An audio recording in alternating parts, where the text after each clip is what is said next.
Here, welcome to my channel. Thank you so much for taking some time out of your day to spend it here with me. So in my last video, I had my daughter as a special guest. I had two of my daughters as special guests. The first one was Jasmine. She's my middle daughter, and she's the inspiration to this video today. She has been asthmatic since she was 6 months old, and I wanted to make a video to share with other parents that may have asthmatic children and give you guys some tips and some things that I've learned throughout the years to help manage her asthma. So like I said, she started when she was about 6 months old. She caught a cold and it quickly turned into something more serious. And she had her first flare-up. We took her to the hospital because it just didn't seem like she was improving. They checked her oxygen and it wasn't where it should be. So she actually was admitted into the hospital, and that was our first week-long stay at the hospital. They gave her some breathing treatments and then she started to improve. From there on, it just became like this continuous thing where she would get a little cold and then it would escalate and she would need to either be admitted or get on some steroids to help open up her lungs.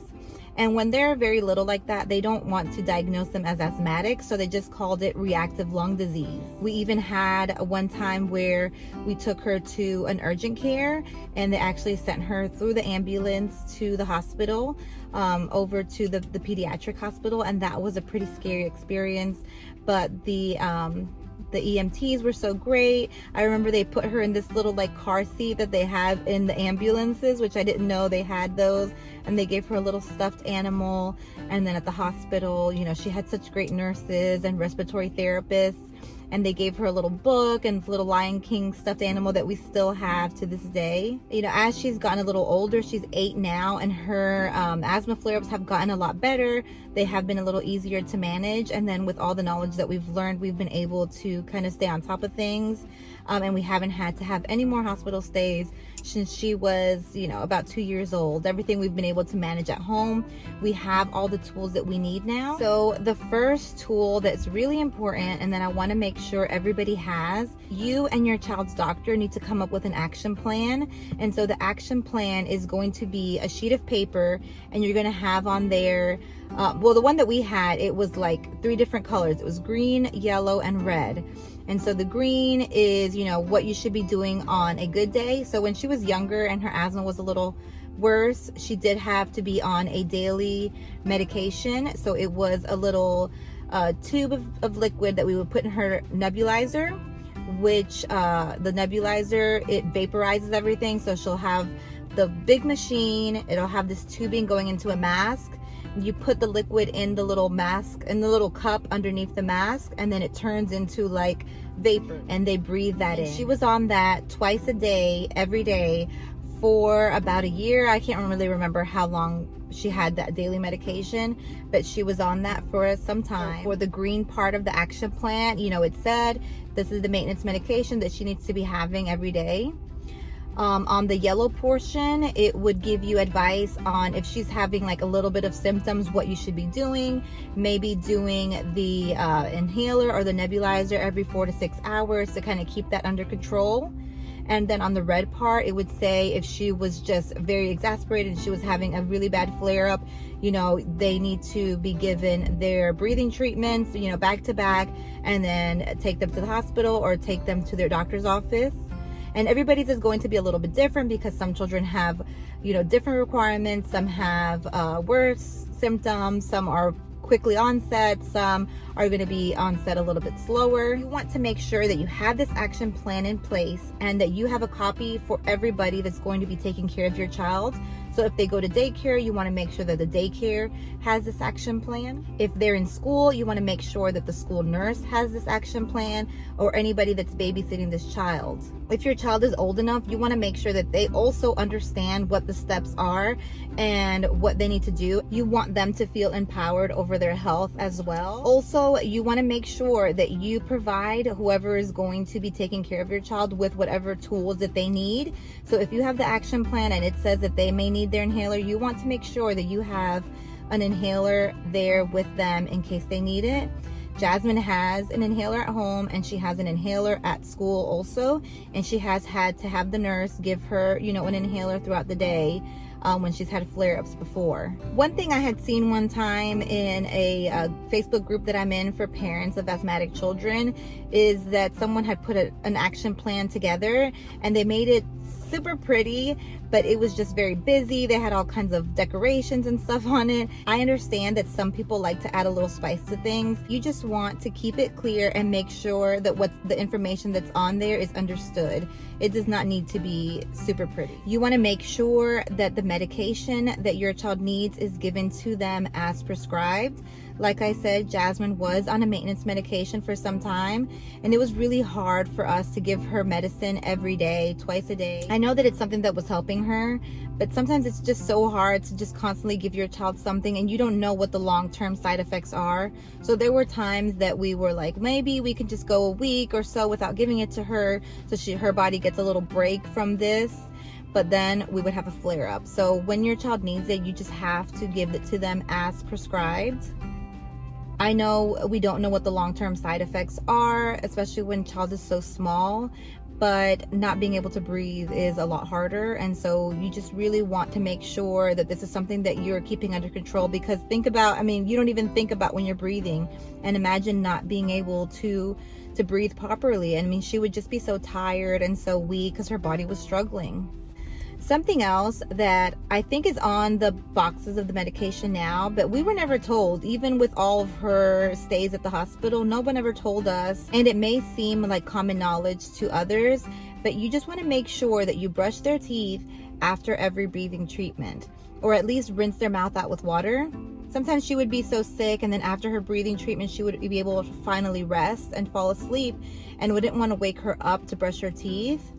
But that does have consequences. Medication that they're receiving from the nebulizer and from the inhaler, it does leave a film on their teeth, and it does cause decay. And unfortunately, Jasmine has suffered so much with dental issues. I mean, she has had a cavity in every tooth she's ever had. And I know it's just a combination of things. It's a combination of the nebulizer treatments, the inhalers that she's had, and it's also a combination of her sweet tooth and the fact that her teeth are very, very close together, so it's so hard to floss in between them.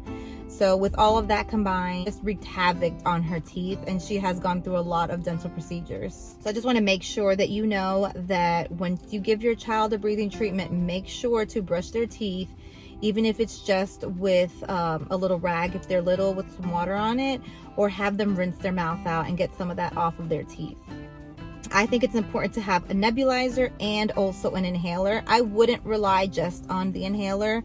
The nebulizer really gets more into their lungs. The nebulizer really helps to absorb the medication into their body faster and more thoroughly, I think. The inhaler, it is a good rescue device. I really feel like the nebulizer treatments make a bigger difference when she's having a flare-up. When we would go on vacation, we would take her nebulizer with us, you know, in a little bag. You have no issues taking it through the airport. Make sure you have the nebulizer, have the solutions, and have the mask.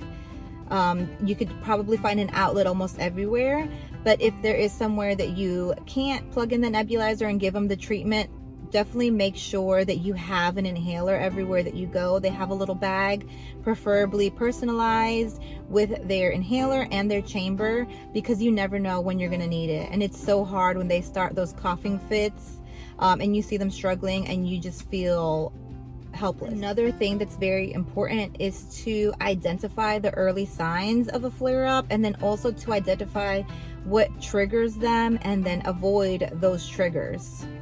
So with Jasmine, when she was younger, it was viral induced asthma. So if anybody had a small little cold, she would get it and it would just turn into this big flare up on her. And so she would start with a little runny nose and just feeling a little weak. And then the next day she would start coughing and not being able to catch her breath. And we'd have to start with, you know, the nebulizer treatments. When she was on the maintenance medication, it did help a little bit to kind of slow that onset.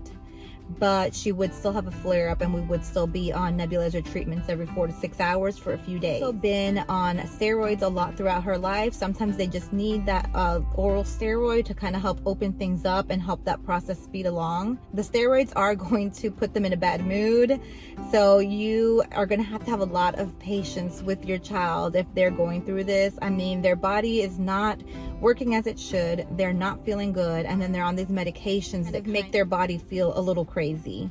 And then also the nebulizer treatments, the albuterol, that also makes their heart race a little bit, so it's going to make them feel a little anxious.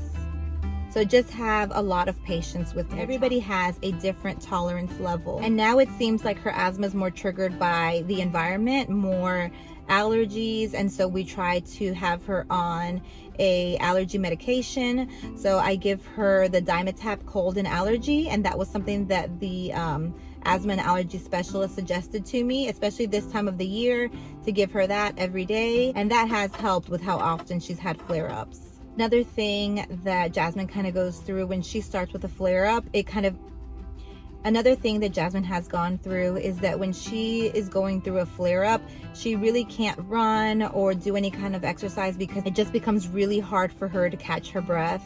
And so one thing that she told me one day after school that just broke my heart was that she didn't like recess at school because all her friends were running around and playing and she couldn't. And it just made me so sad because it's hard when you see your child and you see that there's things that they want to do that they physically cannot do. I'm thankful for all the things that she can do, and I just think Jasmine is, you know, one of the strongest people in the world. I mean, she has gone through a lot besides the asthma, and she is always the sweetest, kindest little child. It may keep her down for a little bit, but then when she starts feeling a little better, she's right back at it. So she's strong. It may slow her down, but it does not keep her down. And I just can't wait to see, you know, what the future holds for her, what the future holds for us. And I hope that some of these tips were helpful for you. If you have any other questions about things that may help your asthmatic child, things that you can do to help ease a flare-up, leave it down below. You can send me a message, add me on Instagram. I'll have the link down below. And like the video, subscribe to the channel, and I will see you next time. Thanks.